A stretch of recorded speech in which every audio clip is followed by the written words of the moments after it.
Sabe aquela pergunta que parece maluca, mas que nos faz pensar? E se pegássemos a estrutura moral super rígida do Inferno de Dante e a aplicássemos a um personagem que todo mundo conhece e de certa forma até gosta?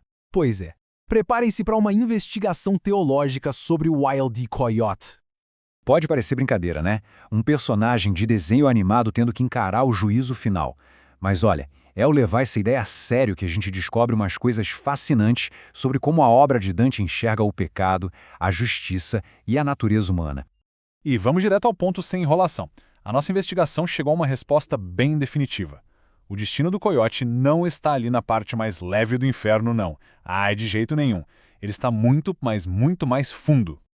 Para encontrar o lugar exato dele, vamos fazer a mesma jornada que o Dante. A nossa análise vai descer, círculo por círculo, do pecado considerado menos grave até o mais detestável de todos, para a gente finalmente entender qual é a verdadeira natureza dos atos do coiote. A nossa investigação começa lá em cima, nos primeiros círculos do inferno. É aqui que ficam aqueles que não conseguiram controlar suas paixões. Então a pergunta é, será que o problema do coiote é só uma questão de gula ou talvez de raiva descontrolada? No universo de Dante, a incontinência é a categoria de pecado mais, digamos, básica. É basicamente ceder a um desejo natural, só que de forma exagerada. Então a primeira coisa que a gente tem que se perguntar é, será que o coiote é só um guloso? E aqui a distinção é fundamental. Olhando rápido, parece que ele só está com fome.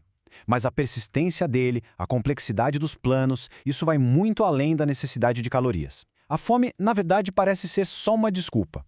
A obsessão real dele é outra: provar que ele é intelectualmente superior ao adversário. E esse número aqui, nossa, ele diz tudo. O investimento que ele faz em equipamentos da Acme é astronômico. Com esse dinheiro todo, ele poderia comprar comida de luxo pelo resto da vida. Fica muito claro que o objetivo não é se alimentar. Ele investe em método, em destruição. A satisfação que ele busca é pro ego, não pro estômago. Tá.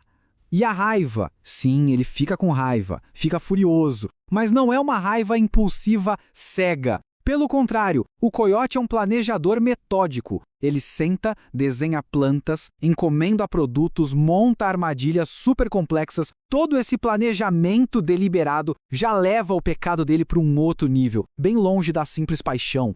Então vamos descer mais um pouco. Deixamos para trás os pecados da paixão e entramos no território da violência. Aqui, o pecado não é só sobre desejo, é sobre usar a força para causar dano de propósito.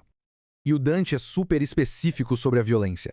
Ele a separa em 3 tipos, dependendo de quem é a vítima. Pode ser contra os outros, contra si mesmo, ou contra a ordem divina das coisas, o que para ele incluía Deus, a natureza e a arte. O coiote, com certeza, tenta ser violento como o Papaléguas, mas a violência em si é um meio, não o fim.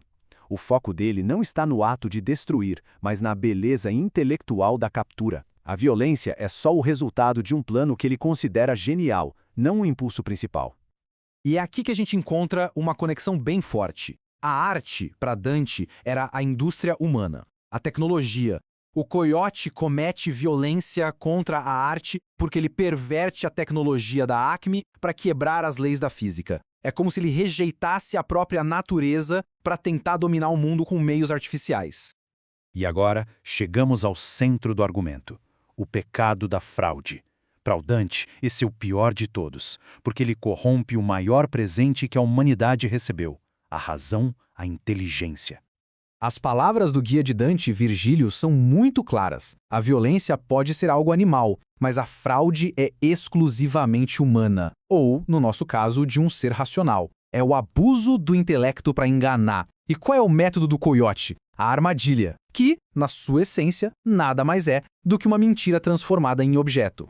O paralelo dele com Ulisses, o herói grego que Dante condena ao inferno, é impressionante. Os dois são gênios da engenharia que usam a mente para criar máquinas de engano.